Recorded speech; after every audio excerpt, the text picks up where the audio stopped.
हम लोग जो टॉपिक पढ़ रहे थे उसका नाम सिंधु घाटी सभ्यता का विस्तार क्षेत्र कितने क्षेत्र में विस्तृत थी। 3 देशों की बात मैंने आपको बताई थी। इसमें एक देश अफगानिस्तान हमने पढ़ लिया, 2 ही स्थान थे उसमें, सोरतकुई और मुंडीगांव।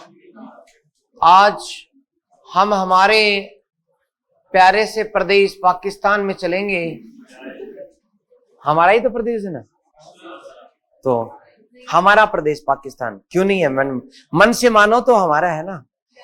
अपनी दिक्कत ये है कि हम मन से मानते नहीं, क्योंकि वास्तव में आप याद रखें, जो भारत में हिंदू कहलाते हैं, जो हिंदुस्तान कहलाता है, वो हिंदुस्तान भारत में नहीं है, वैसे तो पाकिस्तान में। पता है क्या? आपसे ये इस प्रकार के क्वेश्चंस पूछ सकते हैं। पाकिस्तान में सिंधु स्थान, हिंदुस्तान का अर्थ क्या है? सिंधु नदी का स्थान। तो ये सिंधु स्थान जो है वो भारत में या पाकिस्तान में? इसलिए हिंदुस्तान और हिंदू भी कहां रहते हैं? पाकिस्तान।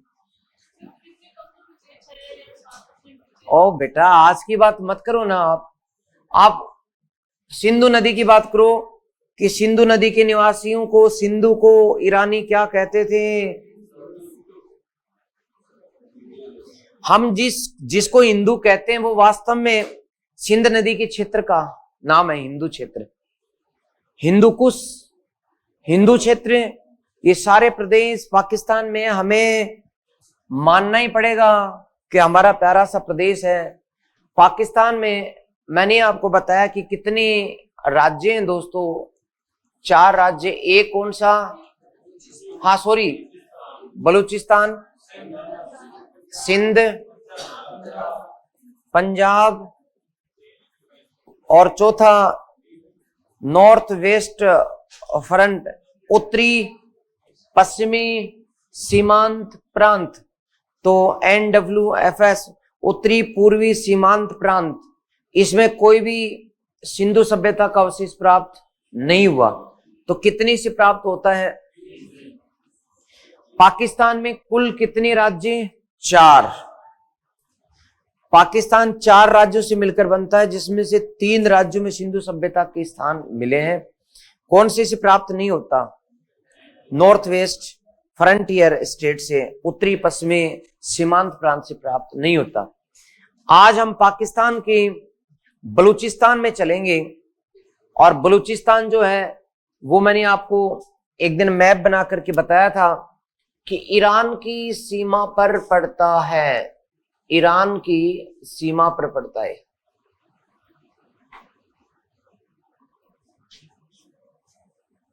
ईरान की सीमा पर यह पड़ता है।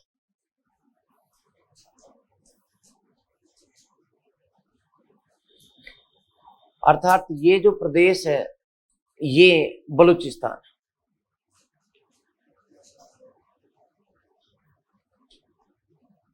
ये बलूचिस्तान है। तो बलूचिस्तान का विस्तार इधर सिंधु नदी तक और इधर ईरान तक, ये यहां ईरान की सीमा आ जाती है। ये बलूचिस्तान फारस की खाड़ी के तट पर स्थित है, अर्थात जो फारस की खाड़ी है उसके तट पर स्थित है। ये सऊदी अरब। ओके, तो प्यारे दोस्तों, ये है अपना बलूचिस्तान, अपना बलूचिस्तान, अपना बलूचिस्तान। आप लोगों को बड़ी नफरत हो रही होगी। पड़ोसी हैं, पड़ोसी के अपने लोग हैं यार, अपने लोग। सच बात यह है कि आज जिनको बलोच कहते हैं वे इस बात पे गर्व करते हैं कि हम मराठा हैं।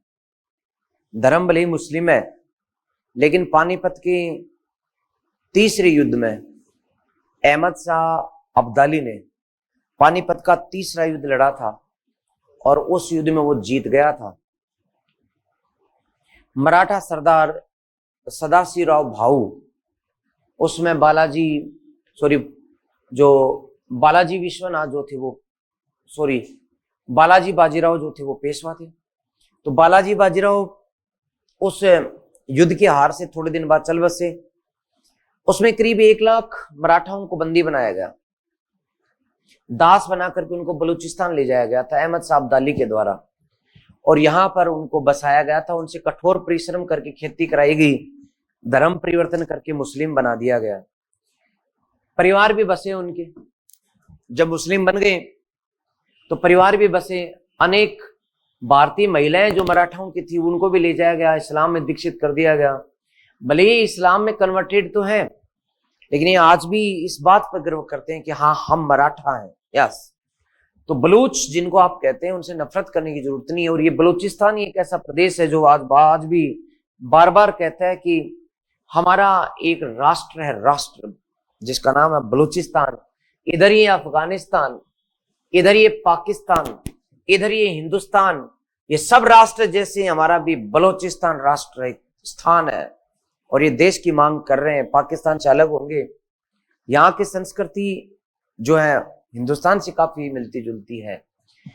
यदि हम बलूचिस्तान में चले तो यहाँ के लोग कहते हैं कि हमारे बच्चे बड़े अच्छे हैं, इनके पुत्र बड़े अच्छे हैं, कुलीन है। जब इनसे मिले तो बहुत अच्छा लगा, और इन्होंने हमें बताया कि हमारे पुत्र बड़े कुलीन है।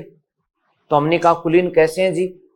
तब इन्होंने बताया कि एक बलोच मिला, उसने कहा मेरा सूत कुलीन टाबर है। टाबर बोले तो छोरा यानी बालक है। इन्होंने कहा, मेरा ये सब कहने का उद्देश्य है आपको 8 स्थान जो बलूचिस्तान में मिले हैं वो याद करवाना। अब इनके बच्चे अच्छे हैं कि नहीं अपने को कोई मतलब नहीं है, अपने को मतलब है बलूचिस्तान के 8 स्थान याद करना। तो आपका जो बेटा है वो अच्छा है या नहीं, आप बताओ। अरे भविष्य में तो होगा कि नहीं होगा, अच्छा होगा बुरा होगा ये बताओ। क्यों मैडम? अच्छा ही होगा। इसलिए आप आज से मान लो कि आपका यानी मेरा सूत, सूत का मतलब पुत्र, जैसे सूत पुत्र कर्ण, तो सूत पुत्र कुलीन, तो कुलीन शब्द मैंने नहीं लिखा, कालीन कर दिया। तो कुलीन का मतलब समझ गए, श्रेष्ठ। तो कुलीन टाबर है, टाबर का मतलब बालक है। ओके, तो यहां दोस्तों में निकलता है मेहरगढ़, रा से निकलता है दोस्तों राना गुड़ाई, राना गुड़ाई ये स्थान है। सूत में 2 सूत हैं, एक का नाम है सूत का गेंडोर और दूसरा सूत का को। कुली में खुद नाम है कुली स्थान का कुली, और न में नाल, कुली और नाल की सभ्यता। टाबर बोले तो डाबरकोट, डाबरकोट, और बालक बोले तो बालाकोट, बालाकोट। इस प्रकार से ये 8 स्थान गिनो तो 1 2 3 4 5 6 7 8, ये 8 स्थान हमें प्राप्त हुए बलूचिस्तान से। सिंधु घाटी सभ्यता के लिए हमें याद करना है 8 स्थान। कब याद होंगे? बलूचिस्तान के लोग अच्छे, मराठा हैं, इनके पुत्र भी अच्छे। जब हम किसी भी बलूचिस्तान के व्यक्ति से पूछें कि बता क्या हाल है तेरे, उसने कहा मेरा हाल तो खराब है, पाकिस्तानियों ने कर रखा है, लेकिन हम पाकिस्तान से अलग देश बना लेंगे तब मेरे पुत्र के हाल अच्छे होंगे। मेरा सूत कुलीन टाबर है, बालक है।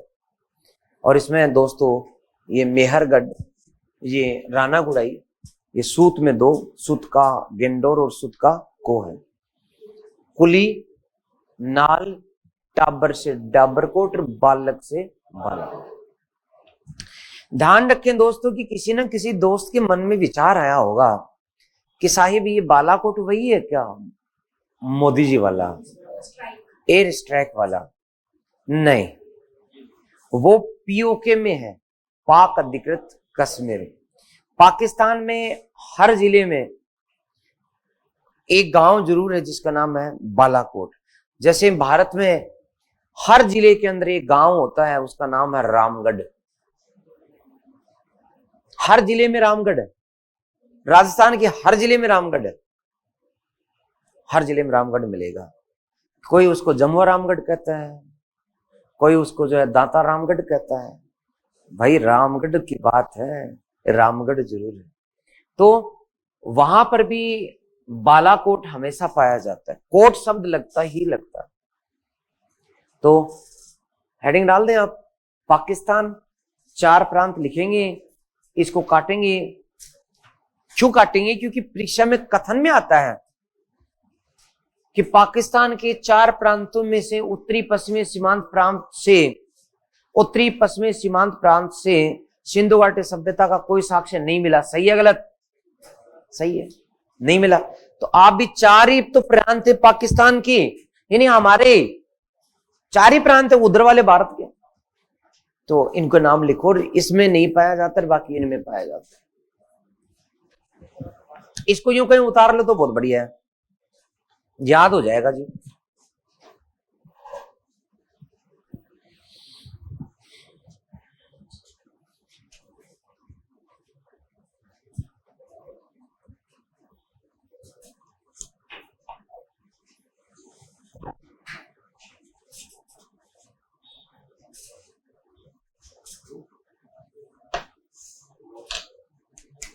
उतार लो फटाफट।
लिख दिया? ओके, तो लिखाई है क्या? लिख दिया ना सबने? ओके, नहीं लिखा तो पहले क्यों नहीं बोलते? जब मैं बार बार पूछ रहा हूं तो लिख दिया क्या, लिख दिया क्या? जब तो शर्म आती है, और अब आप बोलते हो।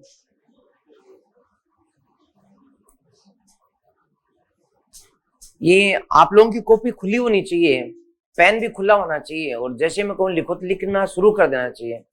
कई बच्चे तो क्या है कि लिख लो तब सोचते हैं अच्छा किस में लिखे, बोले हिस्ट्री वाले में लिखे। अच्छा हिस्ट्री का रजिस्टर किधर है? बोले निकालते हैं। फिर वो पेज पलटते हैं कि किधर से लिखना है। अलर्ट रहो ना, अलर्ट मोड पे।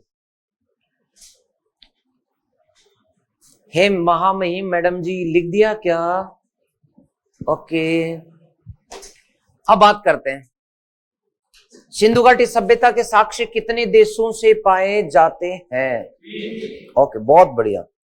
अफगानिस्तान में कितने स्थान प्राप्त होते? उत्तरी स्थान का नाम और दक्षिणी स्थान का नाम। प्राचीनतम बांध बनाने के साक्ष्य सोरतगुई या मुंडीगांव? सोरतगुई से प्राप्त होते हैं। प्राचीन काल में सोना और कीमती पत्थरों के साक्ष्य हैं। Very good. सिंधु सभ्यता का सबसे उत्तरी स्थान कौन सा है? दक्षिणी अफगानिस्तान का वह क्षेत्र जो कंधार जिले में पड़ता है, मुंडीगांव। पंज नदी के किनारे कौन सा स्थान मिला? सोरतगुई है। पंज नदी लिखाई हुई मेरे, सारा लिखा, इतना जितना पूछा सब लिखा है। दूसरा देश पाकिस्तान। पाकिस्तान में कितने प्रांत हैं? गुड, तो 4 प्रांत हैं। लेकिन पाकिस्तान के 4 प्रांतों में से कौन से प्रांत में सिंधु सभ्यता के साक्ष्य नहीं पाए जाते? नॉर्थ वेस्ट फ्रंटियर स्टेट, प्रांत को स्टेट कहते हैं ना। ओके, तो जो 3 प्रांतों में पाए जाते हैं इसमें सिंधु सभ्यता का ईरान के पास स्थित प्रांत कौन सा है? बलूचिस्तान। बलूचिस्तान से वैसे तो सैकड़ों स्थानों की प्राप्ति हुई, लेकिन उत्खनन 8 का हुआ। कितने का? नंबर 1, 2, 3, शाबाश 4, शाबाश 5, 6, 7, 8। वाह, ऐसे तोते की तरह बोलते हो ना तो बहुत अच्छा लगता है। क्योंकि अब क्वेश्चंस में पुराने सालों के देखोगे तो एक तो बलूचिस्तान में पूछ ले, निम्न में से कौन सा स्थान बलूचिस्तान में नहीं है? निम्न में से कौन सा स्थान भारत के गुजरात से नहीं पाया जाता? तो उसमें 3 गुजरात के, 1 बलूचिस्तान का होता है। अपने को याद हो गया, बहुत बढ़िया।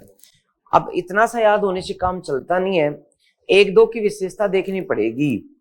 पहले तो मुझे आप लोग ये बताओ, मुझे गाइड करो कि ये जो नेट है ना आपका, नहीं चलेगा क्या? कनेक्ट है? ओके, और ये भी मेरा टाइप किया हुआ है, बहुत बढ़िया। तो अपन कोई सा भी ले सकते हैं, आप चाहो तो ये मैप ले सकते हो। ये नहीं आएगा क्या? मत आने दो इसको, ये आ गया बस, तो ये बहुत है अपने लिए।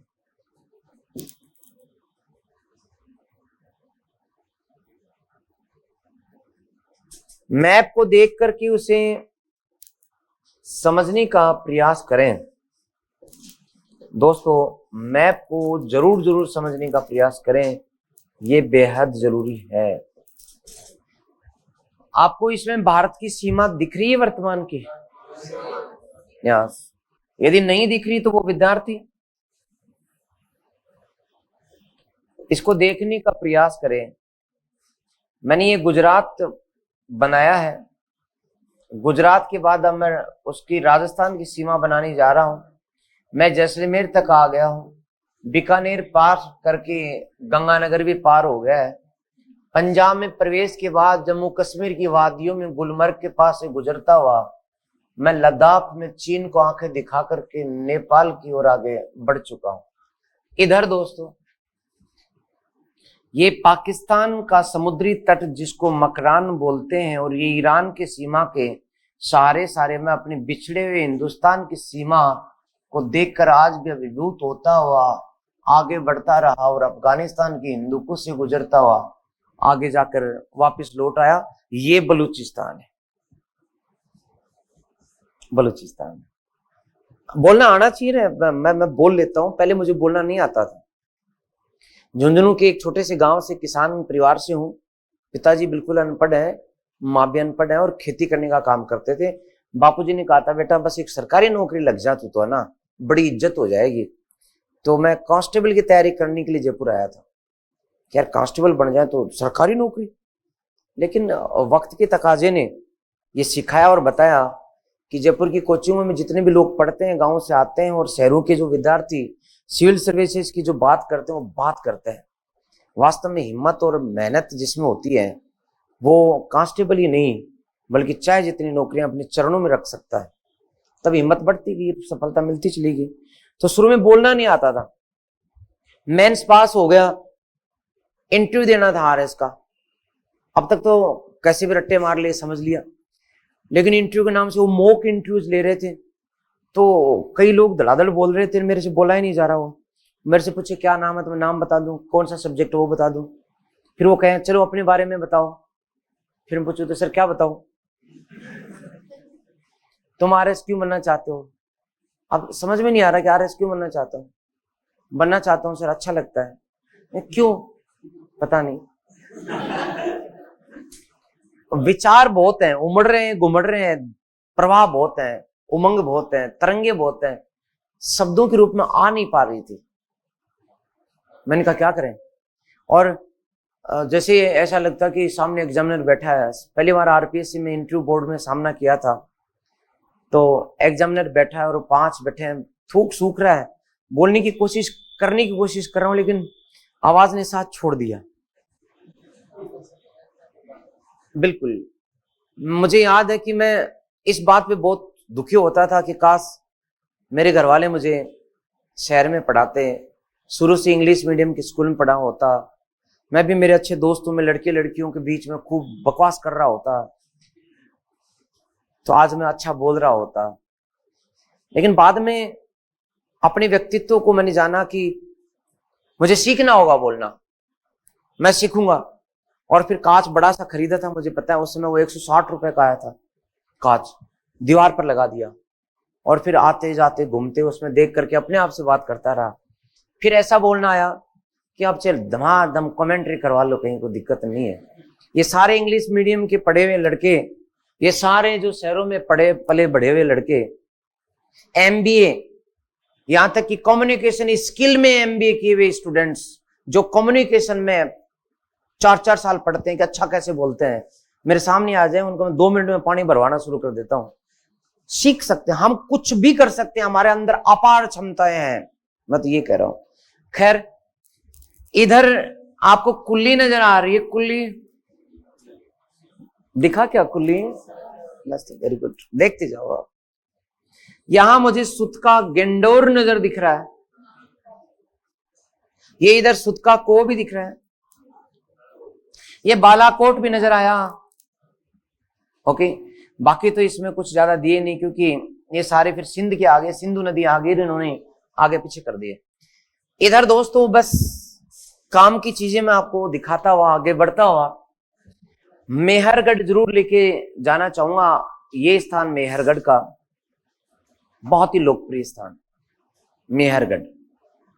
आज से नहीं, आज से 10,000 साल पहले के बसे हुए लोग यहां मेहरगढ़ में, हिंदुस्तान में, पूरे हिंदुस्तान में सबसे पहले जो सभ्य हुए वे लोग मेहरगढ़ के लोग, सबसे पहले भैंस का दूध जिन्होंने खाया वो मेहरगढ़ के लोग। भैंस पालन के सब पहले साक्ष्य कहां से मिले हैं? चावल के साक्ष्य गेहूं की 3 किस्में, जौ की 2 किस्में यहां से मिली, और पहली बार इन्होंने अन्नागार बनाया था। ज्यादा अन्न, इतना अन्न उत्पादित किया कि स्टोर कर दिया कि अगले साल खाएंगे। गांव के लिए अन्नागार, कोष्ठागार बना दिया। तो अन्नागार के प्रथम साक्ष्य भी कहां से मिलते हैं? मेहरगढ़। तो ये था दोस्तों मेहरगढ़। ये यहां क्वेटा घाटी में ये पड़ता है, और क्वेटा के अंदर भी एक घाटी है जिसको बोलते हैं बोलन घाटी। याद हो तो मैंने आपको बोलन दर्रा याद कराया था। सबसे पहला गोमल, सॉरी खैबर, खैबर के बाद में गोमल, बाद में बोलन, फिर टोची। याद आया कुछ? इसलिए ज्योग्राफी को पक्का से, मैप को याद रखें। इतिहास रटने की विषय वस्तु नहीं है, इतिहास मैपिंग की है। ये खैबर, और ये फिर इसके बाद में गोमल, सॉरी बोलन, हाँ जी खैबर। खबरदार रहो, मैं बोलता हूं, ऐसे नहीं याद रहे तो ऐसे कर लो। खैबर का मतलब खबरदार रहो, आक्रमणकारी आ रहे हैं, खबरदार रहो, मैं बोलता हूं। तो गोमती से आ रहे हैं तुम्हें टच करने के लिए, हम कैसे भी याद कर सकते हैं। तो मेहरगढ़ जो है ये बोलन घाटी में स्थित है, बोलन दर्रे की जो घाटी है उसमें स्थित है दोस्तों। नहीं बोलन जी, मैंने हो सकता है अनजाने में कछु गलती कर दी हो, आप पहले खैबर याद रखें। ओके, मेरे से हो सकता है कोई गलती हो। ये क्या आ गया, मेरा मैप कहां गया है, वापिस जाना पड़े। आ गया आ गया आ गया।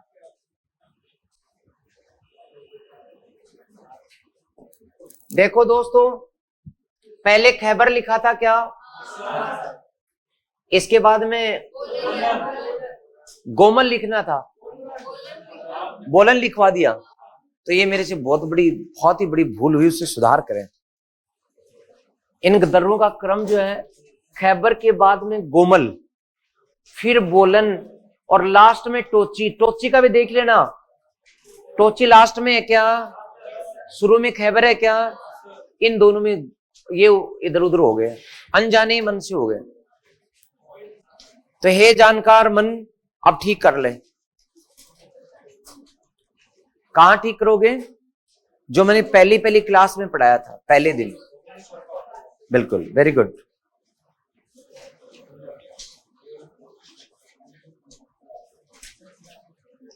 पहले खैबर करेंगे, फिर गोमल करेंगे, फिर बोलन करेंगे, फिर टोची। तो टोची अपनी जगह सही है, खैबर भी अपनी जगह सही है, ये भी सही है, ये भी सही है, बस ये इधर आ गया और ये इधर चला गया, इसको सही कर। ठीक है, ओके। गोमल ही लिखा रखा है, ठीक। हो सकता है एक स्थान पर ये और दूसरे स्थान पर मेरे से अनजाने में बोलने में हो गई, कोई बात नहीं। अब दोस्तों, मैंने आपको बताया था कि यहां ये सुतका गेंडोर दिख रहा है क्या, क्या आपको ये पाकिस्तान की सीमा भी दिख रही है, ये सीमा। ये कौन सा देश है दोस्तों, और ये कौन सी खाड़ी, फारस की खाड़ी, और ये सऊदी अरब। ओके, तो फारस की खाड़ी, तो फारस की खाड़ी के मुहाने पर कौन सा भारत की सिंधु घाटी सभ्यता का शहर, सुतका गेंडोर। फिर इसी मुहाने पर समुद्र तट के, अरब सागर के तट पर कौन सा है, ओके। इस प्रकार कहा जाता है कि ये दो बंदरगाह थी, कौन कौन से, सुतका को और सुतका गेंडोर। एक बंदरगाह के रूप में काम ये बालाकोट भी करता था, और इस अरब सागर के इस तट को मकरान तट कहा जाता है। कौन सा तट, मकरान तट कहा जाता है। इनमें से दोस्तों मैंने आपको यहां पर एक स्थान मेहरगढ़ बताया था, जो सबसे प्राचीनतम स्थान है, सबसे पुरानी भैंस, गेहूं, जौ और अनागार के साक्ष्य मेहरगढ़ से मिले हैं। तो ये यहां पर एक कुल्ली संस्कृति है। तो यदि आपको ये पूछ ले कि बताइए सिंधु घाटी सभ्यता का सबसे पश्चिमी स्थल कौन सा है, पश्चिमी स्थल सुतका गेंडोर।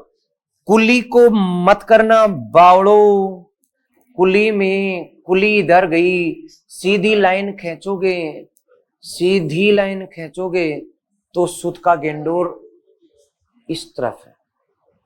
सब कंसेप्ट यहां। तो सुतका गेंडोर जो है वो पश्चिम में है, इधर ये पश्चिम में, वेस्ट साइड में। उत्तर में कौन सा हो गया, सोर्थ हुई, और पश्चिम में कौन सा होगा, ओके। दक्षिण में तो दयमाबाद है, कोई टेंशन ही नहीं, महाराष्ट्र वाला अपना ही है। लेकिन इन दो में दर्द और तकलीफ छुपी है। दो में क्यों छुपी है कि जब पूछेंगे कि भारत का सबसे पश्चिमी स्थान, तब तो गुजरात के यहां पाया जाने वाला नागेश्वर वो होगा। जब पूछेंगे कि भारत में पश्चिमी स्थल बताइए, तब गुजरात का नागेश्वर आएगा, भारत का। सिंधु सभ्यता का पूछेंगे पश्चिमी स्थल, तो ये अपने आप। इसी तरह से जब सिंधु सभ्यता का उत्तरी स्थान पूछेंगे तो अपने आप सोरतपुरी। और भारत में कौन सा? मंडा आ जाएगा। तो क्वेश्चन के अनुसार उत्तर होगा। बाकी दक्षिण में पूछ लें तो भारत का भी दैमाबाद और सिंधु सभ्यता का दैमाबाद। पूर्व में पूछ लें तो भी कोई टेंशन नहीं। आलमगीरपुर भारत का भी, ऋषि सभ्यता का भी। ये दो ही टेंशन देते हैं। सिंधु सभ्यता का पश्चिमी स्थान कौन सा? सिंधु सभ्यता का उत्तरी स्थान कौन सा? सोरतपुर।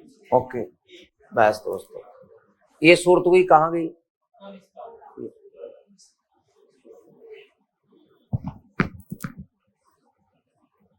ये लो दोस्तों, उत्तरी के।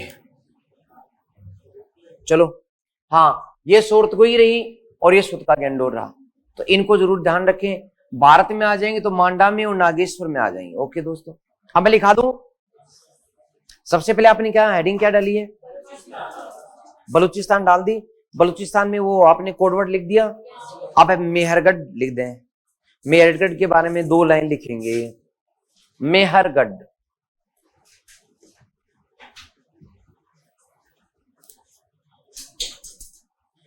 मेहरगढ़ लिखें। इसमें यह है क्वेटा घाटी के पास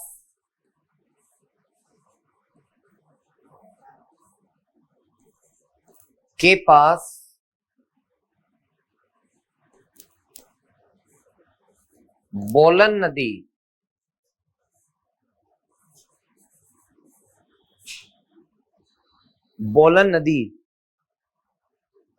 के तट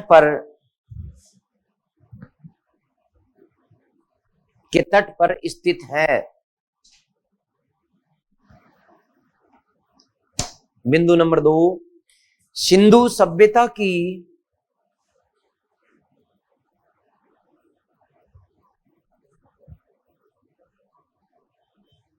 सबसे प्राचीन ग्राम्य बस्ती है। सिंधु सभ्यता की सबसे प्राचीन ग्राम्य बस्ती है।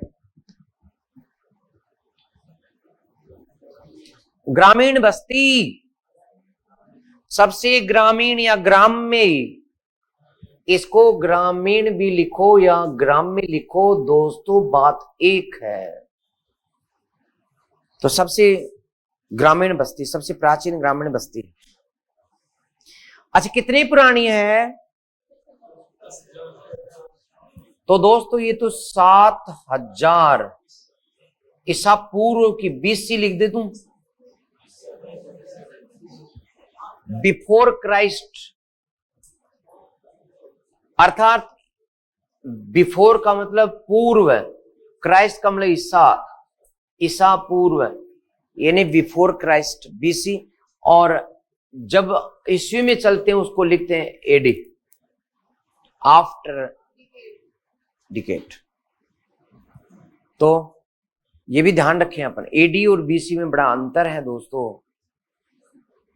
तो BC का मतलब ईसा के जन्म से पहले, और AD का मतलब ईसा के जन्म के बाद, इनमें बड़ा अंतर है। ओके, तो मैंने लिखा दिया। तो कितनी साल पुरानी है? 7000 BC ईसा पूर्व में यहां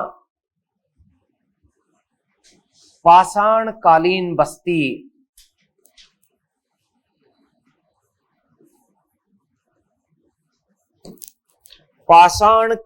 बस्ती के साक्ष्य मिले हैं।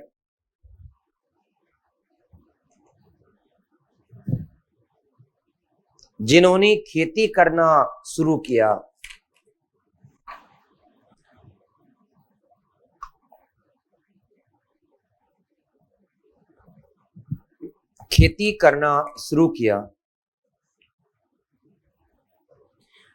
ताम्र युग तक मेहरगढ़ आबाद रहा, नहीं इसी में कंटिन्यू लिखेंगे, आबाद रहा। ओके, इसका मतलब ये पाषाण काल में आए थे, ताम्र युग तक रहे थे, और इस प्रकार से इनका जनजीवन पाषाण से ताम्र युग तक चला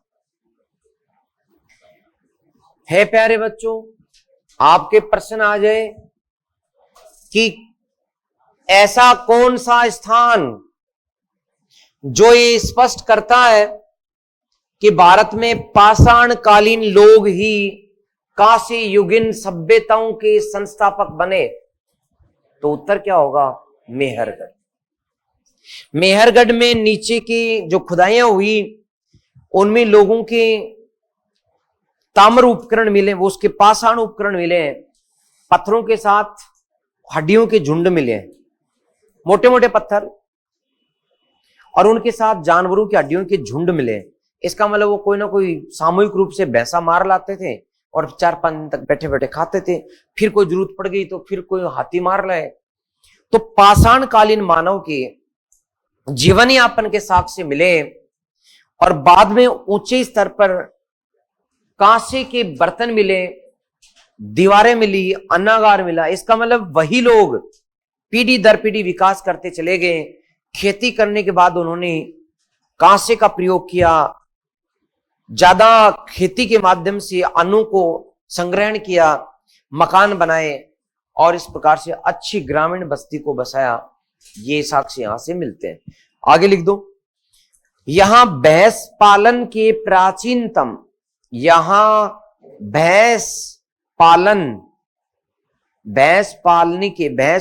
के प्राचीनतम साक्ष्य प्राप्त होते हैं।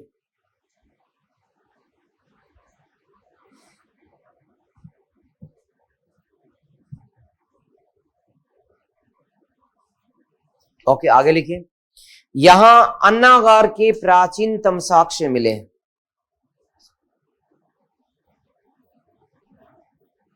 अन्नागार के लिखो, क्या बोर्ड पर अन्नागार लिखना नहीं है तो? अरे वाह, वेरी गुड, होशियार हो। तो यहां अन्नागार के प्राचीनतम साक्ष्य मिले हैं, अन्नागार के प्राचीनतम साक्ष्य मिले हैं, जिसमें गेहूं की 3 किस्म,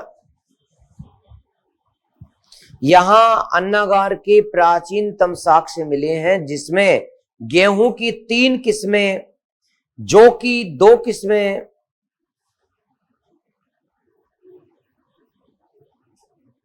प्राप्त हुई है।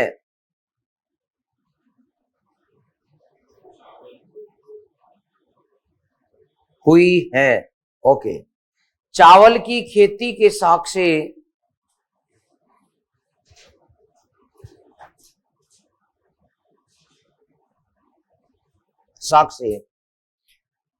प्राप्त हुए हैं। ओके, तो ये बात आपने समझ ली है कि कितना महत्वपूर्ण है मेहरगढ़। वो मैं एक बार कोई गाना सुन रहा था, पता नहीं कौन है, कोई नए अंदाज में गा रहा था, जिसमें वो था कि सारी रात पार्टी करेंगे, ऐसा कुछ था, जिसमें वो लास्ट में बोलता है, मेरे को ये भैंस का याद नहीं हो रहा था, कि जिसको डांस नहीं करना हो जाके अपने, इसका मतलब कहा जाए मेहरगढ़ जाए, जिसको डांस नहीं करना हो भैंस चराए।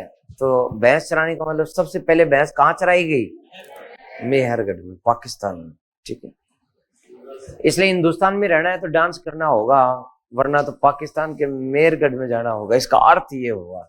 ओके, आगे दोस्तों हेडिंग डाल दो, सुत का गेंडोर।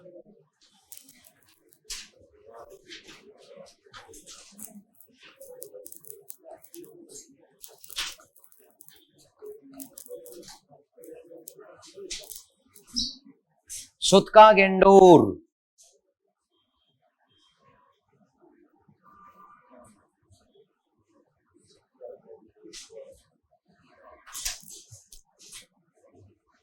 क्या क्या खास बात है यहाँ की? एक खास बात तो ये है कि ये कौन से तट पर है? मकरान तट पर। फिर ये इस सभ्यता का कौन सा स्थल है? पश्चिमी स्थल है। फिर दोस्तों इस सभ्यता का पश्चिमी स्थल, और साथ में ये क्या था? बंदर। नदी पूछ लें तो नदी दास्क, दास्क नदी के तट पर ये स्थान प्राप्त हुआ। ठीक है, तो पश्चिमी स्थल है, लास्ट पश्चिम में यही है, इसके आगे कुछ भी नहीं है। ओके, तो लिख दें इसमें सुत का एंडोम लिखिए दोस्तों।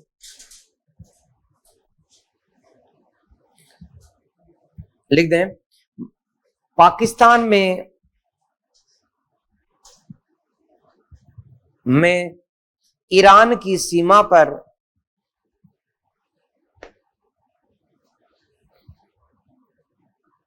मकरान तट पर स्थित,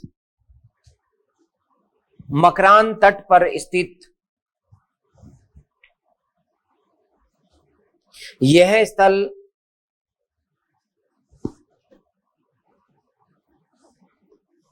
सिंधु घाटी सभ्यता का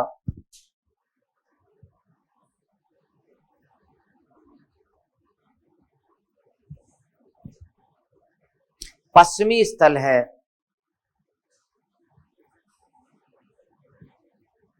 स्थल है, आगे लिख दे। यह दास्क नदी के तट पर, दास्क लिखो क्या? यह दास्क नदी तट पर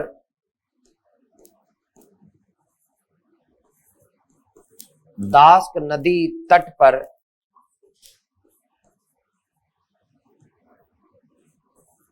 स्थित एक बंदरगाह,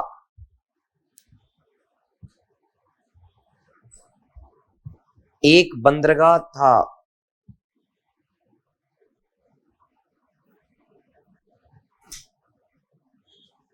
ओके दोस्तों, अब एक नीचे नोट डालो, नोट। सुत का को है, सुत का को, सुत का को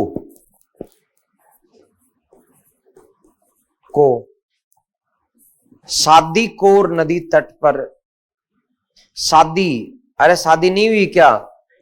नहीं हुई तो कोई बात नहीं, जब भी तो नहीं हुई। शादी कोर दिखता नहीं आपको भी। शादी कोर नदी तट पर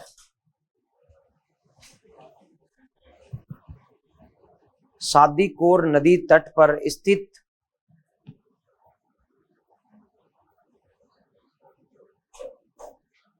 मकरान तट का बंदरगाह है।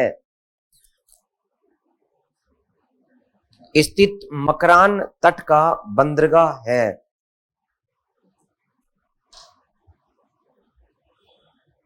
बंदरगाह है।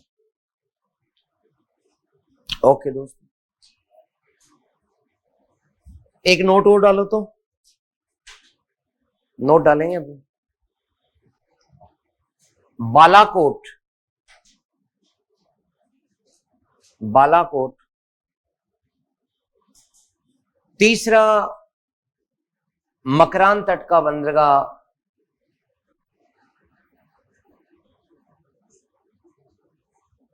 बालाकोट का बंदरगाह यहां, सॉरी मैंने क्या लिखा? बालाकोट तीसरा मकरान तट का बंदरगाह, जहां से या यहां से सीप उद्योग, सीप, अरे समुद्र में सीप मिलती है, सीप में मोती मिलता है। सीप उद्योग के साक्ष्य मिले हैं।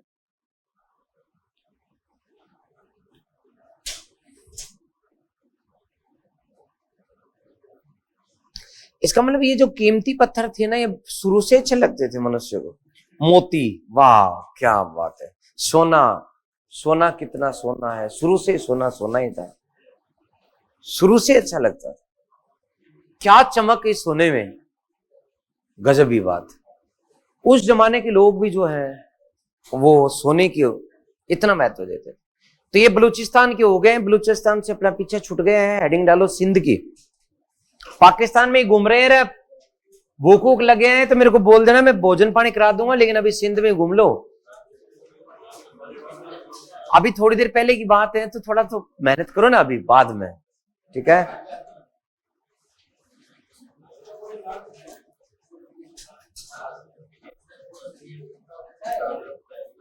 जी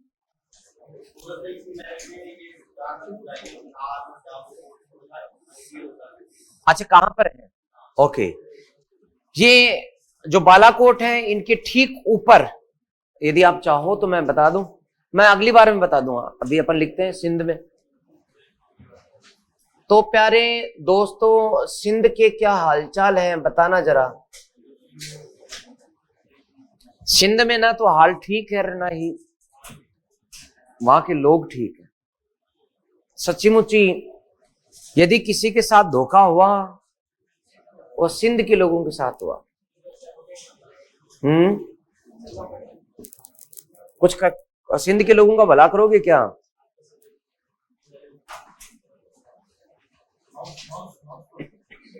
अच्छा, माउस को ले लेना चाहिए था, चलो कोई ना, अब तो हम तो यूं काम चला लेंगे।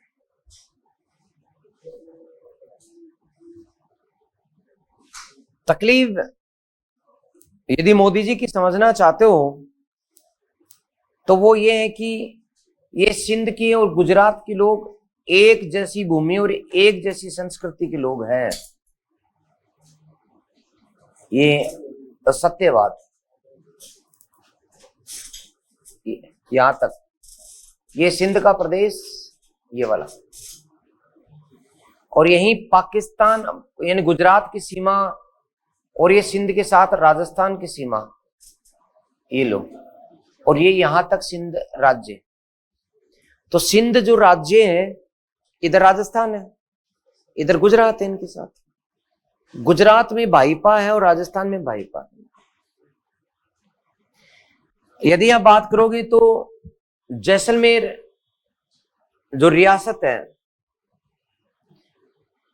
वहां भाटी राजपूत, और यहां सिंध में अमरकोट सोडा राजपूत, सोडा। इनमें हमेशा घनिष्ठ संबंध रहे, इधर का महेंद्र, इधर की मुमल, प्यार पलता रहा। एक अब की बात तो बड़ा जोश आया। अच्छा, हाँ, अच्छा, जैसलमेर के हो क्या? कोई बात नहीं। तो सदा ही एक क्षेत्र रहा। आज भी यहां हिंदू आबादी बहुत है, विशेष करके अमरकोट और उसके आसपास सोडा राजपूतों की संख्या बहुत ज्यादा है। अमरकोट में आज भी लगभग 65% हिंदू आबादी है। फिर भी इस अमरकोट जो रियासत थी बहुत बड़ी, लगभग आधे सिंध में फैली हुई, ये राजपूत रियासत थी, राजपूताना का भाग था। आज से ही नहीं, करीब तुर्क आए थे तब से, यानी खुद अकबर का जन्म भी अमरकोट में हुआ था, अमरकोट में हुआ था। तो यहां अमरकोट जो था पाकिस्तान में क्यों गया, ये एक छल था जिन्ना का, और जिसमें लड़ाई थी नेहरू और पटेल की। दोनों लड़ रहे थे, मैं बनूं प्रधानमंत्री, जिस राजस्थान में सचिन पायलट और गहलोत जी, मैं बनूं। दिक्कत ये थी कि उधर जो रेड क्लिफ आयोग आया था सीमा विभाजन के लिए, उस रेड क्लिफ को दिशा देने के लिए मोहम्मद अली जिन्ना और सिकंदर हयात खां ने मार्गदर्शक दल भेज दिया, बोले जाओ रे बताओ। और वो मार्गदर्शक जो दल था, सीमा निर्धारण के लिए उनको जानबूझ करके ऐसे प्रदेशों में ले गया कागजों के साथ, जिनमें कुछ ढाणियां यहां मुस्लिम थी और अगली साइड में यहां हिंदू थे। उन ढाणियों के बीच से, रेगिस्तान के बीच में से निकाल ले गए, बोले इधर कुछ कुछ मुसलमान है, इधर कुछ कुछ हिंदू है, साहब ये सीमा बढ़ा दो। जबकि ये सीमा जो थी वो इधर से बनने वाली थी और सिंधु नदी तक ये जो हिंदू लोग थे, खैर जो भी, अपने को मतलब नहीं, ये सिंध लोग बहुतायत में हिंदू अपने धर्म की रक्षा के लिए आजादी के बाद भारत आए। आज भी जयपुर में, दिल्ली में, हर कहीं सिंधी है। ये सिंधी कौन है? सिंध से आए हुए लोग जो धर्म की रक्षा के लिए आए। आज गौरव टावर में जाओगे, अधिकांश दुकानें उनकी हैं, क्योंकि क्या करें, इनके दूर दूर तक लहराते हुए सैकड़ों बीघा के खेतों को छोड़ के आए हैं। बड़ी बड़ी कोठियां वहां सिंध में छोड़ करके आए हैं। आज भी अमरकोट के अंदर जो सिंधियों की बैठक होती है, वो अपने भारत आए भाइयों को बुलाना चाहते हैं, उन्हें गारंटी देना चाहते हैं, लेकिन पाकिस्तान की सरकार ऐसा कुछ करनी नहीं देती।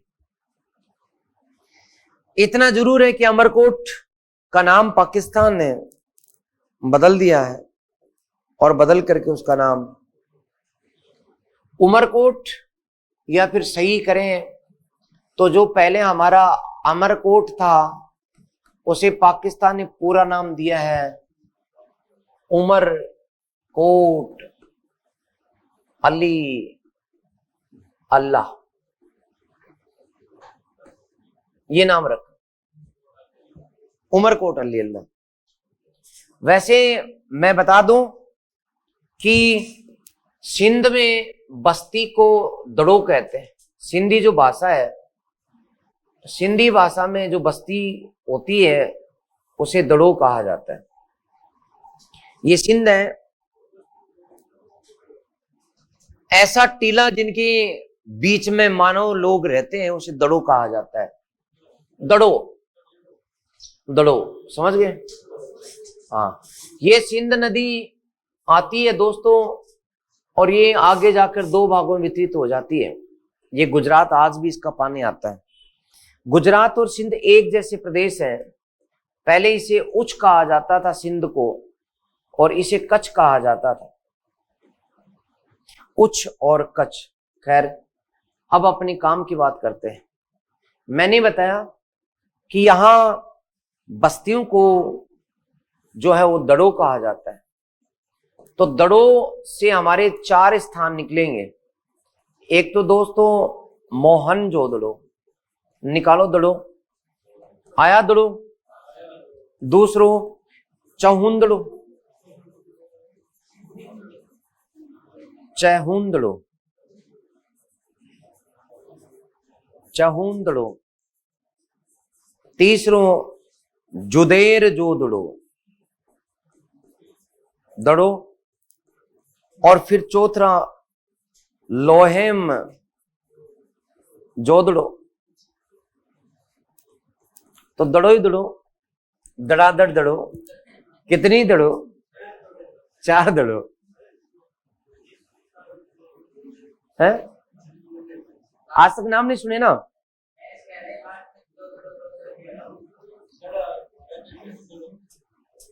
यहां जोदड़ो में दड़ो बस्ती है, और वह दड़ो मैं बता दूं, अब रुको, दड़ादड़ दड़ो। अभी तो 8 स्थान है, 4 तो निकल गए, 4 और रह गए। अब मैंने 4 तो दड़ादड़ निकाल लिए, 4 रह गए। याद कराऊंगा, ऐसी बात नहीं है। 4 जो है वो हमारे अमरकोट से निकल जाएंगे। हमारे अमरकोट को एक आज स्थान है अमरी। पहले अमर था, बाकी तो सब चल जाएगा। कोट से स्थान है कोट दीजी, कोट दीजी। अली से अली मुराद, और अल्लाह से अल्लाह है दिनो, अल्लाह है दिनो। 4 ये हो गए। 4 तो अपनी अमरकोट से हो गए, जिसे उमरकोट अली अल्लाह नाम दिया गया। 4 तो निकाल लिए अपन ने, और 4 दड़ादड़ इधर निकाल लिए। कितने निकल गए? बस ये 8 बजे याद कराने थे। देखो बच्चों, यहां इधर जैसलमेर नदी सिंध, और ये जगह है मोहन जोदड़ो। यहां है मोहन जोदड़ो। ये नदी, ये स्थान, ये है कोट दीजी। तो पाकिस्तान का वह स्थान जो राजस्थान के सबसे करीब स्थित है, कौन सा है? कोट दीजिए। फिर है दोस्तों अमरी, अमरी। फिर है यहां पर चहुंदड़ो, चहुंदड़ो। ओके, अल्लाह दिनो, अल्लाह दिनो। और बाकी ये जो स्थान है, ये यहां 2 और बच गए। कौन कौन से? जुदैर जोदलो, लोहेम जोदलो। ठीक है, दोबारा देखो तो मैप को, मैप में क्या मोहनजोदड़ो इधर कोट दीजिए राजस्थान के पास में, अमरी नीचे, अल्लाह दिनो पास में है क्या? जरा गौर फरमाइएगा दोस्तों इस मैप में। ये राजस्थान है या नहीं? अरे नहीं हो तो बोल दो। ये राजस्थान का, यहां पर ये देखो, मैंने ये जैसलमेर की सीमा खींचते हुए जालोर तक, सिरोही तक आ गया। यहां ये तो है मोहनजोदड़ो, और इसके नीचे यहां पर क्या है? ये राजस्थान की सीमा कोट दीजिए इसकी इधर पड़ती है। ओके, फिर दोस्तों इधर चहुंदड़ो और इधर क्या है? अमरी। तो पश्चिम में अमरी और पूर्व में क्या है? चहुंदड़ो। यहां अलादीनो भी नजर आया होगा, और ये लोहेम जोदड़ो भी ऊपर नजर आया होगा। इसका नाम क्या कर दिया? लखवेंज जोदड़ो, लखवेन जोदड़ो। सही नाम लखवेन नहीं, लोहेम जोदड़ो है, लोहेम जोदड़ो, लोहेम जोदड़ो। और जुदेर जोदड़ो इसमें है नहीं, क्योंकि पुराने मैप में छोटी छोटी जगह नहीं लिखते। लेकिन इनकी लोकेशन देख लो रे। मोहनजोदड़ो, यूं यूं नदी आ रही है, हमेशा नदी के साथ जिधर उसका पानी जा रहा है मुंह करके खड़े हो जाओ। मैं पानी आ रहा था इधर, मैं मुंह करके खड़ा हो गया। मेरे इस हाथ को है मोहनजोदड़ो, मतलब दाईं तरफ, और बाईं तरफ कोट दीजिए। तो सिंधु नदी के बाईं ओर कोट दीजिए है, दाईं ओर जो है वो मोहनजोदड़ो। एकदम समझने की कोशिश करना। इसी तरह से सिंधु नदी के बाईं ओर चहुंदड़ो, दाईं ओर अमरी। कंफ्यूज मत रखो। और मैंने आपको इस मैप में ऐसा ही कुछ बताया। अमरी ये है, और दोस्तों ये अमरी और ये चहुंदड़ो, ये अलादीनो, मोहनजोदड़ो, कोट दीजिए। मैंने दोनों पार्ट शाखाओं के बना दिए मैप में, सिर्फ एक नदी शाखा से काम चलाया जा रहा है। और इसके ऊपर यहां कौन सा बताओ रे? अली मुराद नहीं बेटा, लोहेम जोदड़ो। हाँ, ऐसे क्या बात करते हो? ओके, अब ये अली मुराद वगैरह जो कोई स्थान बच भी गया, जैसे अली मुराद है, तो ये छोटे स्थान है और ये है इधर ही। ठीक है, सिस्टेमेटिक मैंने बता दिया, 8 तरीके मैंने आपको बता दिए। तो 8 स्थानों में से 4 निकालो रे दोस्तों। 4 तो दड़ों से निकालो, दड़ादड़ निकालो। मोहनजोदड़ो, चहुंदड़ो, जुदेर जोदड़ो और लो। तो 4 तो दड़ादड़ी आ गए। फिर 4 अपने अमरकोट को उन्होंने उमरकोट अली अल्लाह बनाया, तो अमर से क्या आएगा? कोट से, और अली से। और दोस्तों इसके बाद में लास्ट में बचा अलादीन।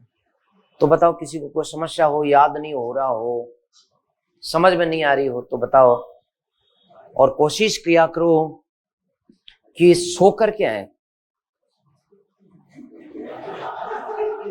कई बच्चे टाइम होता नहीं, टाइम बनाना पड़ता है। जितने मान लो हमें टाइम किसी भी चीज का नहीं होता, टाइम उस चीज का हमें बनाना होता है। आपको कोई पूछे कि साहब हम कितना पढ़े, तो कितना पढ़ेगी बता? जितना पढ़ करके याद हो सके। कब पढ़े? देर रात तक पढ़े या सुबह जल्दी उठ के पढ़े?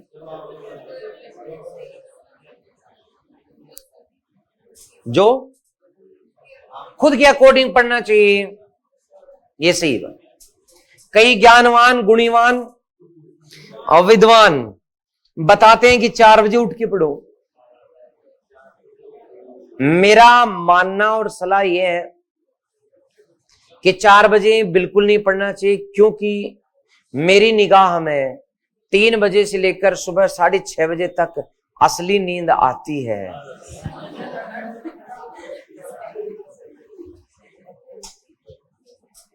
और जो व्यक्ति चेक करके देख लेना, मैंने किया है जब बताऊं, जो व्यक्ति सुबह 4 बजे उठ करके जो पढ़ता है ना, वो या तो पूरे दिन में थका थका रहेगा, और या फिर उसको 8 बजते बजते फिर से नींद आ जाएगी।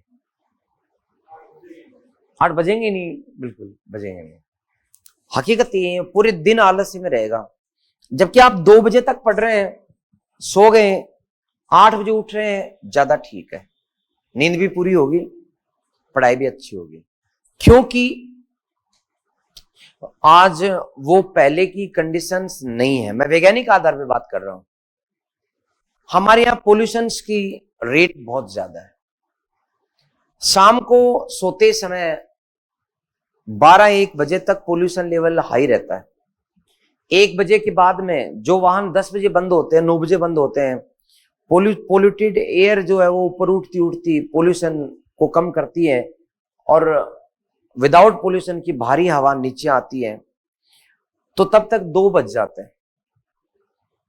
और 2 बजे बाद में ऑक्सीजन लेवल, आप ये देख लेना अपना जो SUT जो नापते हैं अपन उससे, कि सबसे ज्यादा 3 बजे, 4 बजे, 5 बजे से लेकर 7 बजे तक आता है। ऑक्सीजन लेवल सबसे ज्यादा पृथ्वी पर इसी समय होता है। इस समय सोया हुआ सबसे ज्यादा रिफ्रेश होता है। ये वैज्ञानिक फैक्ट है। फिर भी अपनी सलाह और अपनी सुविधा से पढ़ें आप लोग, लेकिन नींद पर्याप्त लें। एक बात और, नींद में कटौती करना सिर्फ मूर्खता है। आप में से जो विद्यार्थी कहेगा साहब मुझे तो 8 घंटे नींद आती है गुरुजी, करें क्या? 10 घंटे आती है तो भी कोई दिक्कत नहीं। 10 घंटे जिसको नींद आ रही है, उसके पीछे 2 कारण है। नंबर 1, वो बेचैन सोता है, बीच बीच में जागता जागता। ऐसे मत करो, पढ़ करके सो, सलंग सोने की कोशिश करें एक साथ। दूसरी बात, जिसको आ रही है, यदि वो कंटिन्यू सो रहा है कि 8 घंटे एक बार सो लिया, 2 घंटे एक बार सो लिया, 10 घंटे सो रहा है, इसका मतलब उसका दिमाग बिल्कुल सही है, उसकी मेमोरी जो है ना बहुत बढ़िया बैकअप कर रही है। ये तय मान लो। जब भी अपन शारीरिक श्रम करते हैं, शरीर अकड़ता है। पहले शुरू के 2-4 दिन दौड़ लगाते हैं तो अकड़ता है, फिर शरीर स्टेबल होता है, स्टेमिना क्रिएट होता है। दिमाग को जब पढ़ते हैं, शुरू में नींद आती है, बाद में नींद अपने आप क्रिएट स्टेबल हो जाती है। तो चिंता मत करो। ये 4 स्थान ये हो गए, 4 ये हो गए, उतारो इसको, मैं लिखवाता हूं। सिंध की हेडिंग डाल दो, सिंध की हेडिंग डालो रे। तो इसमें दड़ो लिख करके 4 लिख दो, या तो यूं लिख दो, या फिर मैं नाम नाम लिखा देता हूं, तो नाम नाम भी लिखे हुए हैं, देख लो। लिख दो इसको फटाफट, नाम ही लिखे मैंने, सच में इसमें कोई ट्रिक दी नहीं, और याद करा दिया अलग बात है।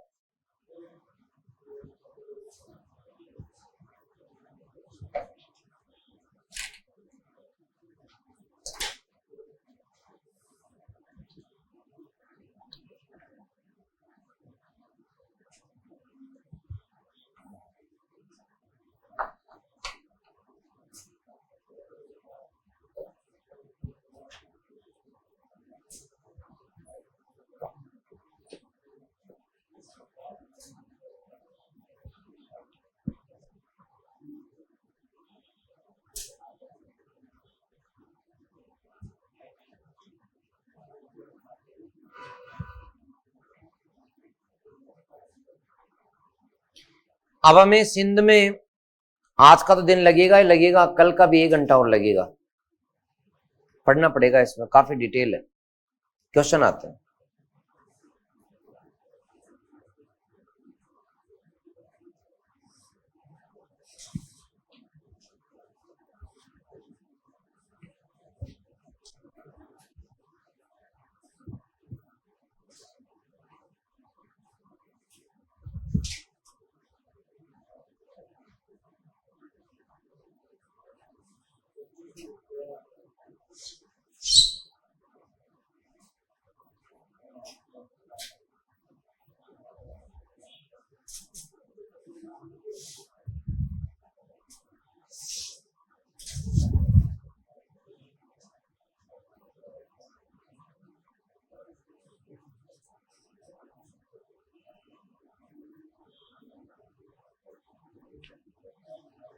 ये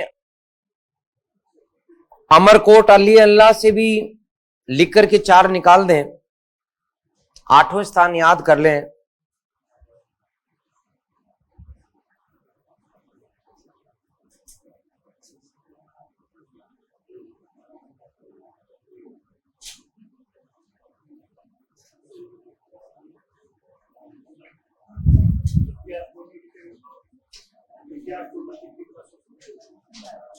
ये इतिहास करीब 80। एसआई में, आरएस में ज्यादा आएंगे, एसआई में भी ज्यादा आते हैं, 4 नहीं आते, नहीं ज्यादा है। पेपर देखो, इनको मैं नहीं मानता।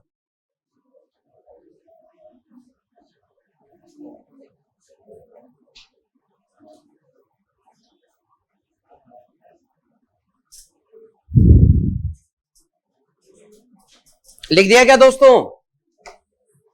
अरे बताओ, लिख दिया क्या?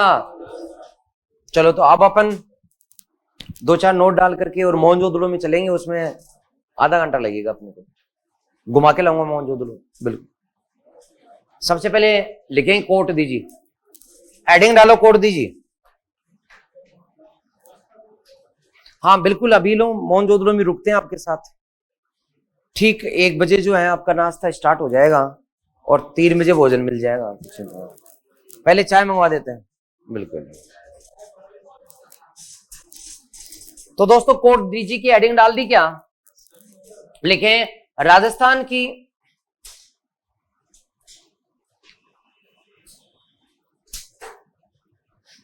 सीमा के समीप स्थित पाकिस्तान का सिंधु स्थल जिसे आग में जलाकर नष्ट किया गया। आग में जलाकर नष्ट किया गया। आग में जलाकर नष्ट किया गया। ओके, अब अलादीनों की हेडिंग डालें। अलादीनों, अलादीनों, ये रहा अलादीनों, हेडिंग डाल दो। डाल दी, लिखो। सिंधु सभ्यता का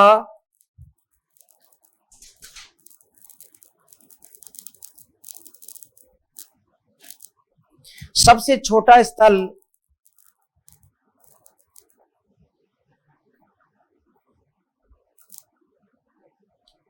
इसे छोटा गांव कहा गया।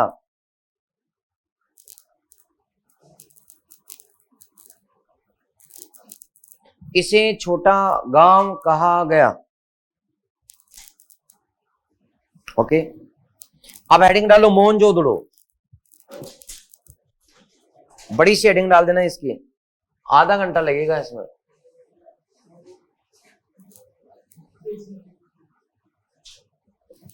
तो आप बताएं मुझे कि ये जो मोहनजोदड़ो है, इसे मोहनजोदड़ो क्यों कहते हैं?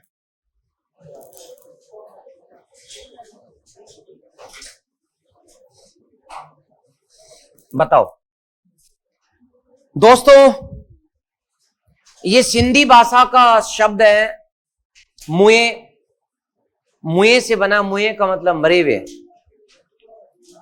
मुए शब्द से मौन बना, मुए हुए दड़ो। वहां के लोग आज भी उसको मुए हुए दड़ो बोलते, जिसका अर्थ है मरे हुए का टीला। तो इसलिए इसका शाब्दिक अर्थ है दोस्तों मृतकों का टीला। मृतकों का टीला, मरे हुओं का टीला। इसकी उत्खनन किसने किया दोस्तों? पहला राखलदास बनर्जी, फिर इसके बाद में किसने किया? बताओ, आपने तो एक ही पढ़ा था आज तक, अर्नेस्ट मैक्की। और तीसरा जॉर्ज डेल्स, इन्होंने इसका उत्खनन किया। ये किस नदी और किस जिले में स्थित है? तो यस, सिंधु नदी के कौन सा तट? दायां तट, दायां तट, लरकाना जिला, सिंध, पाकिस्तान में ये स्थान स्थित है। तो यहां दोस्तों ये जो नदी बहती है सिंधु, उस नदी के ये दो भागों में बटा हुआ है।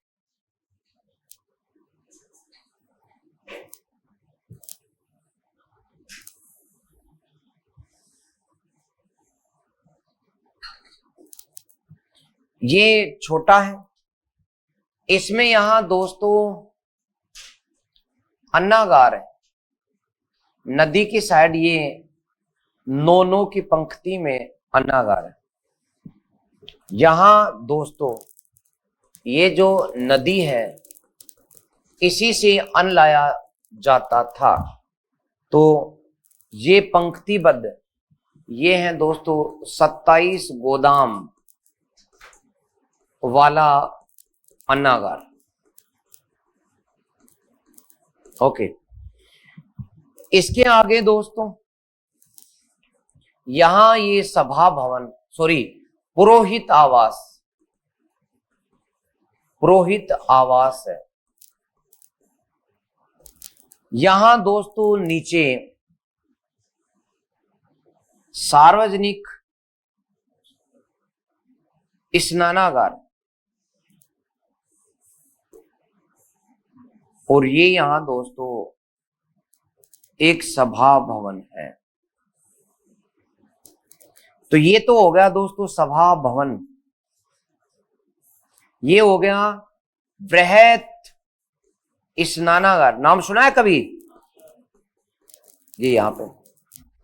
और ये जो बड़ा नगर होता था उसे कहते थे निचला नगर, और ये जो छोटा नगर होता था ऊंचा उठा हुआ, चार दीवारी होती थी इसके चारों ओर। इसमें अनिवार्य रूप से चार दीवारी होती थी। तो ये चार दीवारी को दुर्ग कहते थे, इसलिए इसको दुर्ग टीला कहा गया। ये निचला नगर। इसमें दोस्तों सीधी सड़कें, एकदम सीधी, एकदम चौड़ी। अब मेरे से बन नहीं रही थी, इसका मतलब ये नहीं कि भाई सीधी नहीं थी।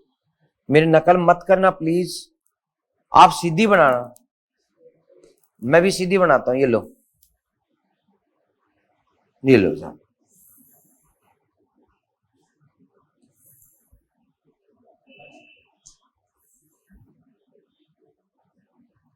और इन सड़कों को समानांतर पर काटा जाता था। इस प्रकार से समानांतर पर इन सड़कों को काटा जाता था। इसे शहर जो था ना दोस्तों वो समकोण में बट जाता था, जैसे पुराना जयपुर। अब ये मेन रोड है, इसको राजपथ कहा गया, इसे राजपथ कहा गया। ये 35 फुट चौड़ी है।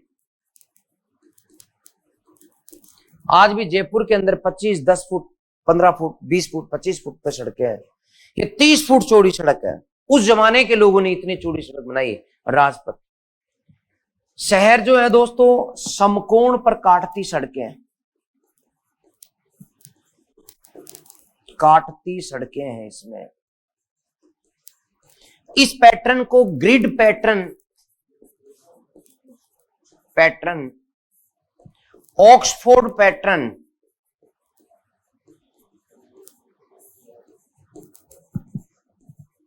कहा जाता है। ये दोस्तों क्या कहलाता है? दुर्ग टीला। यहां दुर्ग टीला। ओके, ये निचला नगर दोस्तों। तो ये पूरा का पूरा अपने सिंधु जो घाटी का सभ्यता का सबसे बड़ा नगर है, कौन सा?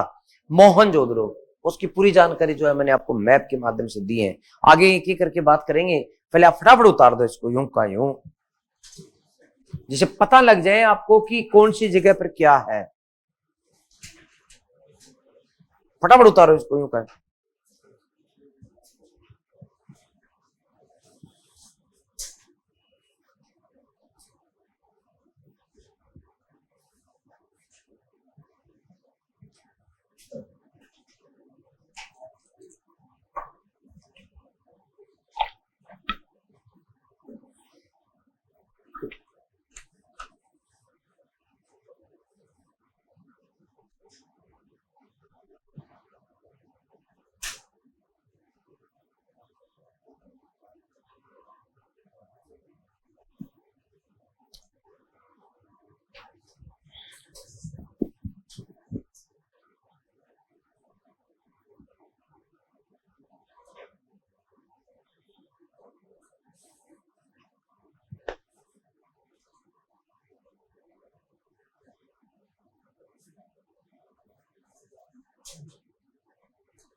लिख दिया?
हाँ जी साहब, लिख दिया। ओके, तो यहां दो बातें सुन लो आप यहीं पर। हर शहर दो भागों में बटा है, हर शहर। नदी जो है वो जरूरी है, क्योंकि उस जमाने में सबसे तेज गति से दौड़ने वाला जो वाहन था वो क्या था? घोड़ा। सिंधु सभ्यता में नहीं था। सिंधु घाटी के लोग घोड़े को पालना नहीं जानते थे, बैल था बस। सबसे तेज गति से बैलगाड़ी चलती थी। इसका मतलब कितनी स्पीड रही होगी बैलगाड़ी की। हम खुद ही कहते हैं बैलगाड़ी की स्पीड नहीं होती। जब कोई धीरे धीरे चलता है तो उसको कहते हैं क्या बैल की तरह चल रहा है। इसलिए नदियों के द्वारा ही वो व्यापार वाणिज्य करते थे, नदियों के द्वारा ही वो अन्न एकत्रित करते थे। नदी इंपॉर्टेंट थी, नाव और नदी बस। शहर दो भागों में बटा हुआ, एक जिसके चारों ओर दीवार होती थी उसे कहा जाता था दुर्ग या गढ़ी क्षेत्र। गढ़ बोलते थे उसको, उसे दुर्ग बोलते थे, दुर्ग टीला। ये प्रत्येक शहर की, ये ऊंचा होता था। यहां इस दुर्ग टीले जो लिखा आपने वहां पे लिख दो, सार्वजनिक भवन। यहां सिर्फ सरकारी भवन ही होते थे।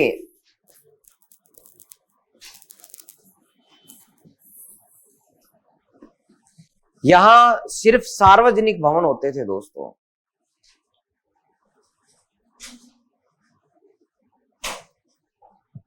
अर्थात यहां किसी भी कीमत पर प्राइवेट मकान नहीं होते थे, लोगों के घर नहीं होते। इसका मतलब ये प्रशासनिक केंद्र होता था। समझने का प्रयास करें। हमें मोहनजोदड़ो से 9 गोदाम एक साइड, 9 गोदाम बीच में सड़क है, फिर 9 गोदाम, फिर सड़क है, फिर 9 गोदाम। इस प्रकार से कितने गोदाम? तो पंक्तियां कितनी? 3।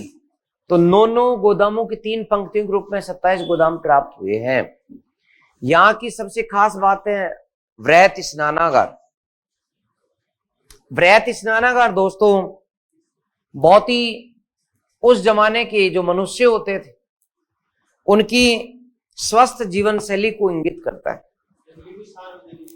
ये भी सार्वजनिक था, मतलब कि एक आदमी का ना होकर स्विमिंग पूल टाइप सब लोग, हाँ, साथ में नहाना, एक तरह का तीर्थ स्थान। जैसे आजकल घाटों पर जाके तीर्थ स्थान, जैसे पुष्कर सरोवर है, तो उस तरह का महत्व था ये। आप ध्यान रखें, ये धार्मिक महत्व से संबंधित चीज है और ये इस प्रकार से बनाया गया था कि इसमें जो है 3 और सीढ़ियां लगी थी और उन सीढ़ियों से जाने की व्यवस्था थी। और इसके बाद में दोस्तों जैसे मैं लिखूं वृहत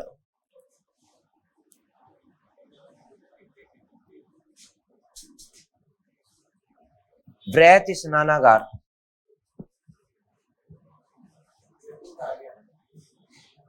नहीं अपने वो भी आ जाएगा, जयपुर का ही क्यों आएगा।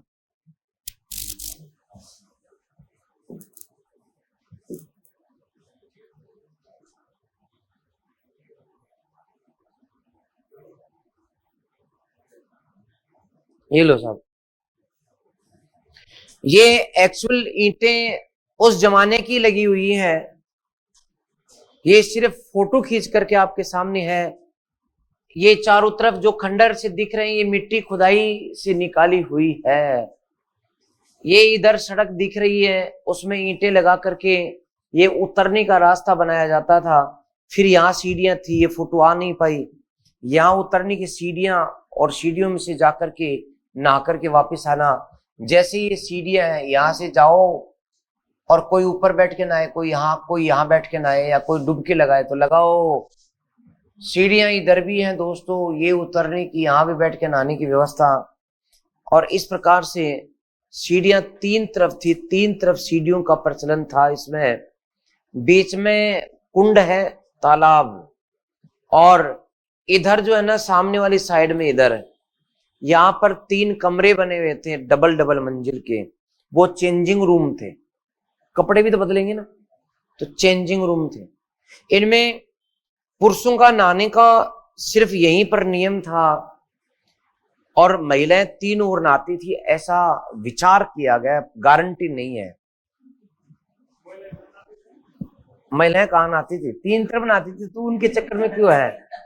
तो तेरी बात सुन, तू यहां से जाएगा चुपचाप नहा करके आ जाएगा।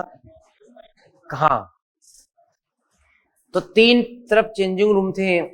बहुत अच्छी बात कि सिंधु सभ्यता में हर घर से स्नानागार मिला, सार्वजनिक स्नानागार मिला। इसका मतलब नहाने पर, स्वच्छता पर वो लोग बहुत बल देते थे। इसके पीछे 2 कारण है। या तो वो लोग वास्तव में इतना आगे बढ़ गए थे कि बैक्टीरियाओं को हटाने की विधि स्नान के माध्यम से सीख चुके थे, और या फिर वो रंग के काले काले थे जो रगड़ रगड़ के दिन में 2-2 3-3 बार नहाकर गोरे होने का प्रयास कर रहे थे। ठीक है, ओके। तो ये बाकी मैंने सारी चीजें बता दी आपको, इसलिए अब बैग पर आ जाओ और लिखना स्टार्ट कर दो। सार्वजनिक स्नानागार के लिए हेडिंग डालो रे, वृहत स्नानागार।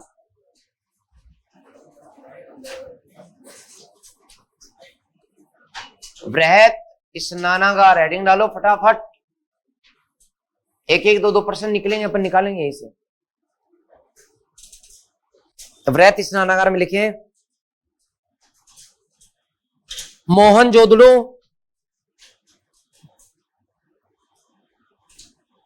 से प्राप्त, कोमा, बीच में पुष्कर सरोवर,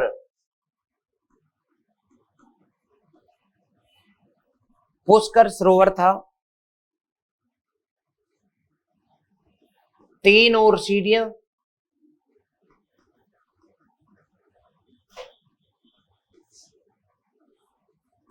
एक और 3 चेंजिंग रूम,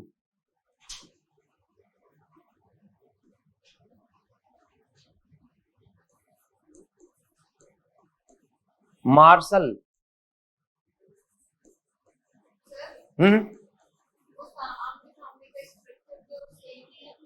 क्या?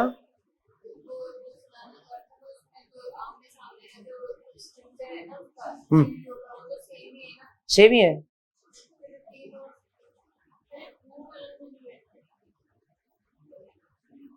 समझ गए? दोबारा बताओ। चल ठीक, पहले मैं लिखा दूं, क्योंकि ये जो मैं लिखा रहा था फिर ये स्लिप मार जाएगा। मार्शल, ये जो उतार दो दमादम, ये रहा मार्शल। समकालीन विश्व, मार्शल ने क्या कहा? समकालीन विश्व का महान आश्चर्य बताया। कितना नहाते थे वो लोग, उस जमाने के लोग। तो ये क्वेश्चन ये आया हुआ है कि किसने वृहत स्नानागार को महान आश्चर्य बताया।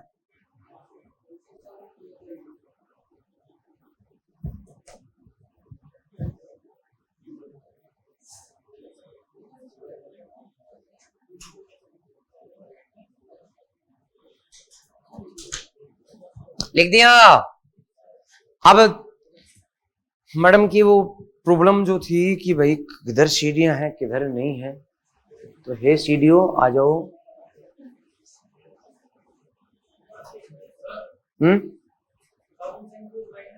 नहीं था यार, एक बात बता,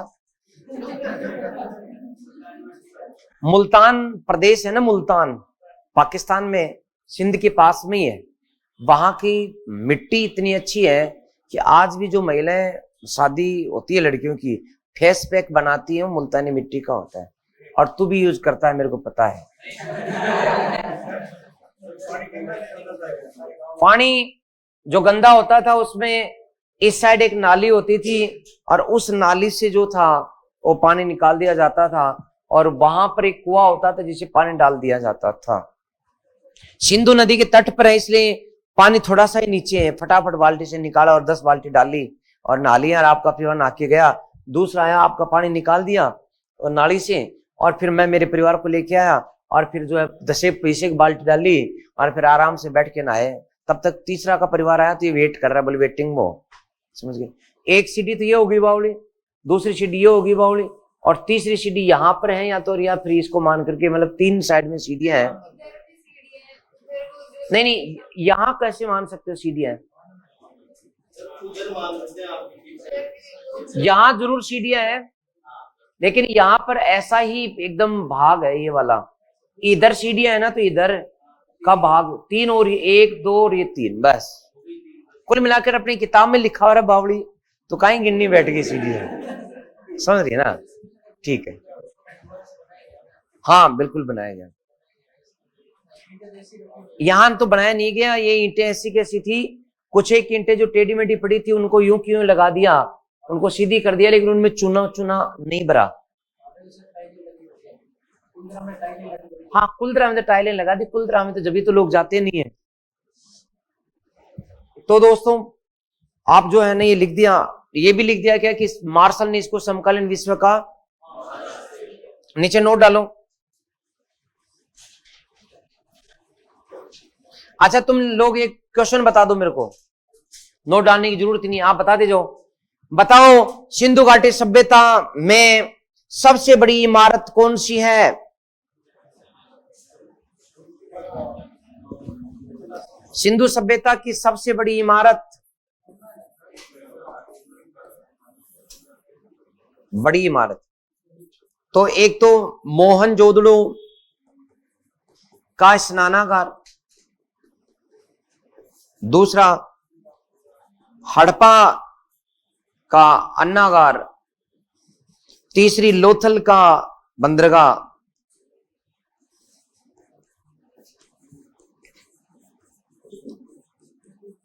बंदरगाह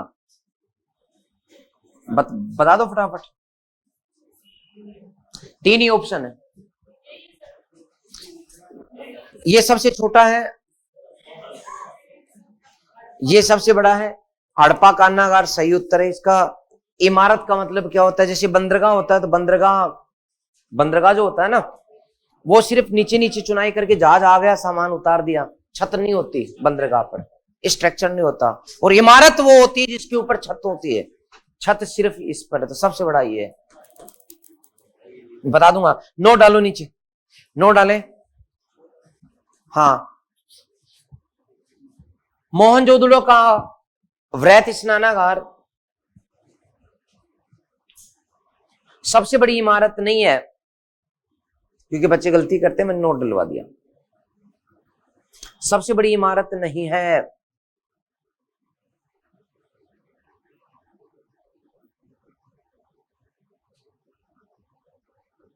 ओके दोस्तों, अब मोहनजोदड़ो से कुछ वस्तुएं मिली, जैसे नंबर 1 पुजारी का सिर, तो अब नंबर 2 नंबर पे लिखेंगे। 1 नंबर पे आपने वृहत स्नानागार की हेडिंग डाली थी, और 2 नंबर पर डालो पुजारी का सिर। हाँ, पक्की ईंटें है ना, पक्का जैसे आजकल है वैसी पक्की ईंटें हैं। पुजारी का सिर या पुजारी का सिर, अरे धड़ नहीं मिला, उसका सिर मिला है पुजारी का, माना गया है। मार्शल महोदय ने मान लिया, हम लोगों को अंग्रेजों ने जो मान लिया ना वही मान लेना है। अच्छा इसका पीछे कारण भी है, ध्यान मग्न है, अपनी आंखें नासिका पर टिका रखी, इसलिए धर्म से संबंधित कोई व्यक्ति है, ऐसा लगता है कि शायद पुजारी रहा हो। मार्शल ने कह दिया पुजारी है तो अब पुजारी रहेगा।